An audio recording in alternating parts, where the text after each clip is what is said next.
శ్రావణ మాసం తొలి ఆదివారం కావడంతో విజయవాడ ఇంద్రకీలాద్రిపై భక్తుల రద్దీ కొనసాగుతుంది. అమ్మవారిని దర్శించుకునేందుకు భక్తులు పెద్ద సంఖ్యలో తరలివస్తున్నారు. భక్తుల రద్దీకి అనుగుణంగా ఆలయ అధికారులు ప్రత్యేక ఏర్పాట్లు చేశారు. ఘాట్ రోడ్డు నుంచి భక్తుల రాక కొనసాగుతుండగా దర్శనం క్యూ లైన్లో ఎలాంటి ఇబ్బందులు తలెత్తకుండా అధికారులు సిబ్బంది పర్యవేక్షిస్తున్నారు.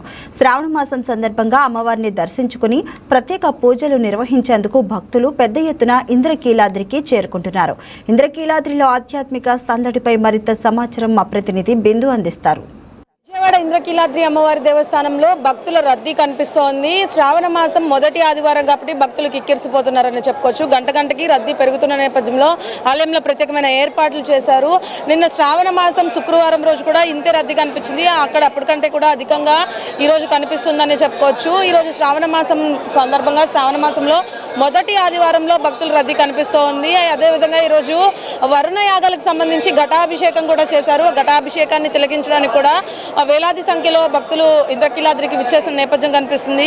ముఖ్యంగా శ్రావణ మాసానికి సంబంధించి రద్దీ కనిపిస్తుంది. ఎందుకంటే ఆషాఢ మాసం పూర్తయిన తర్వాత శ్రావణ మాస రద్దీ కనిపిస్తుందనే చెప్పుకోవచ్చు. ఈ సందర్భంగా ఆలయంలో ప్రత్యేకమైన ఏర్పాట్లు కూడా చేశారని చెప్పుకోవచ్చు. ఆలయానికి సంబంధించి పూర్తిగా నియంత్రణ పాటిస్తూ కూడా భక్తుల రద్దీని పర్యవేక్షిస్తూ ఉన్నారు. సుదూర ప్రాంతాల నుండి కూడా శ్రావణ మాసం నేపథ్యంలో భక్తులు ఇలాగే తరలివచ్చే అనే అవకాశం ఉందని కూడా చెప్తున్నారు. అయితే ముఖ్యంగా భక్తులకు సంబంధించి పూర్తిగా రద్దీ కనిపిస్తోంది. మనతో పాటు భక్తులు కూడా ఉన్నారు మాట్లాడడానికి. మా ఎక్కడి నుండి వచ్చారు? శ్రావణ మాసం మొదటి ఆదివారం ఎలా అనిపిస్తుంది? మేము ఎనికేపాటి నుంచి వచ్చామండి. ప్రతి ఇయర్ మేము వస్తూ ఉంటాము శ్రావణ మాసానికి, అలాగే ఆషాఢ మాసంలో కూడా వస్తాము. చాలా బాగా దర్శనం అయ్యింది. ఏర్పాట్లు కూడా చాలా బాగున్నాయి. అంటే శ్రావణ మాసంలో మొదటి ఆదివారం కాబట్టి భక్తులు ఇలాగ వస్తున్నారు. ఎటువంటి పూజా కార్యక్రమాలు చేస్తుంటారు శ్రావణ మాసం? శ్రావణ మాసంలో ఆడవాళ్ళకి శుభప్రదం కాబట్టి అమ్మవారిని దర్శించుకోవడం శుభప్రదంగా, మాంగళ్యానికి శుభప్రదంగా ఉంటుంది కాబట్టి తర్వాత ఈ శ్రావణ మాసంలో అమ్మవారికి కుంకుమ పూజ, మెట్ల పూజ చేసుకోవడం శుభప్రదంగా కాబట్టి ఈ ఆదివారం ఫస్ట్ ఆదివారం కాబట్టి మేము మెట్ల పూజ చేసుకోవడానికి అమ్మవారి సన్నిధిలోకి వచ్చాం. చూసారు కదా, అమ్మవారి సన్నిధిలో శ్రావణ మాస శోభ కనిపిస్తుందనే చెప్పుకోవచ్చు. శ్రావణ మాసం నేపథ్యంలో భక్తులు కిక్కిరిసిపోతున్నారు. అదేవిధంగా సౌభాగ్యానికి సంబంధించి శ్రావణ మాసం పూర్తిగా ఇలాగే ఉంటుందని కూడా చెప్తున్నారు. గంట గంటకి పెరుగుతున్న రద్దీని ఇటు ఆలయ ఈవో ఇటు చైర్మన్ ఇద్దరు పర్యవేక్షిస్తూ ఉన్నారు. క్యూ లైన్ల పర్యవేక్షణ మరియు ట్రాఫిక్ నియంత్రణ కూడా చేస్తూ ఉన్నారు. ఇది ఇక్కడ పరిస్థితిని.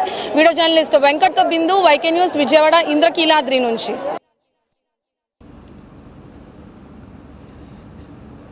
విజయవాడ ఇంద్రకీలాద్రిపై వేంచేసి ఉన్న శ్రీ దుర్గా మల్లేశ్వర స్వామివార్ల దేవస్థానాన్ని ఆంధ్రప్రదేశ్ రాష్ట్ర డీజీపీ హరీష్ కుమార్ గుప్తా సందర్శించి కనకదుర్గ అమ్మవారిని దర్శించుకున్నారు.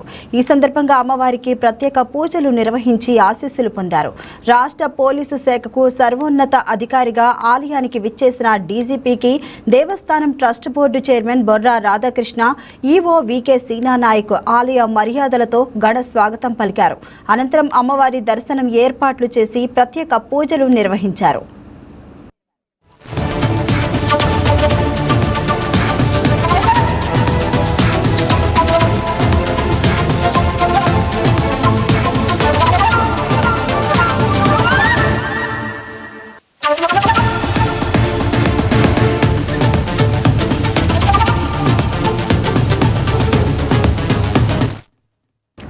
అమ్మవారి ఆశీర్వాద మండపంలో వేద పండితులు డీజీపీకి వేద ఆశీర్వచనం అందించారు.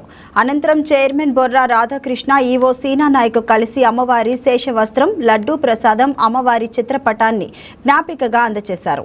ఈ సందర్భంగా ఆలయంలో జరుగుతున్న అభివృద్ధి పనులు, భక్తుల సౌకర్యార్థం చేపట్టిన క్యూ లైన్ల నిర్వహణను డీజీపీ పరిశీలించి అభినందించారు.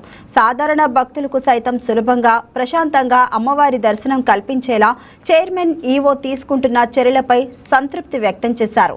కార్యక్రమంలో దేవస్థాన అర్చకులు, పాలక మండలి సభ్యులు, పోలీసు శాఖకు చెందిన ఉన్నతాధికారులు పాల్గొన్నారు.